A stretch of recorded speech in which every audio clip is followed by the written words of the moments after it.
İbiş, Hacı. hayır sana vura bilmeyeceğim. Həkim qadağan edeyim. Deyir vursan ölərsən.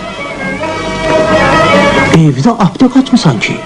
Bəs onda bu ağbaşı ne götürüp koymuşsan süfrənin ortasına? Gör neçə vaxtı görüşmürük. Heç səni bunsuz bıraxaram. Sen öyle çəbmərəm, sensiz boğazımdan bir gram da gitmez.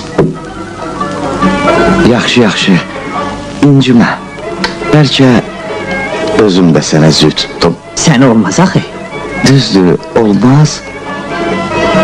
Amma bir şərtlə olar. O ne şart değil ha? Bax, bu turpayı Aycan. mən gizlədirəm. Əgər tapsam, sənin 50 qram içərəm. Yox, əgər tapmasam, mən vicdanımı tapdalaya bilmərəm. Görürsən ki, həkim qoymuş. Ha, gizlet görüm. Sağ elimdedir. Qızdırmam qalxdı. Tapa bilmədin. Bəlkə bəxti bir də sınayasan, ha? Kaçmak istersen, kaçabilmezsen sen benden. Sol elindedir. Aferin. Tapdı be. Yaxşıdır ki, ikinci dəfədə tapa bildin.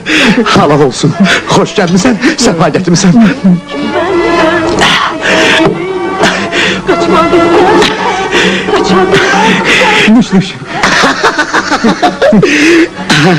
Necədir? Təkrar edək. Kaçmak istersen, Tap!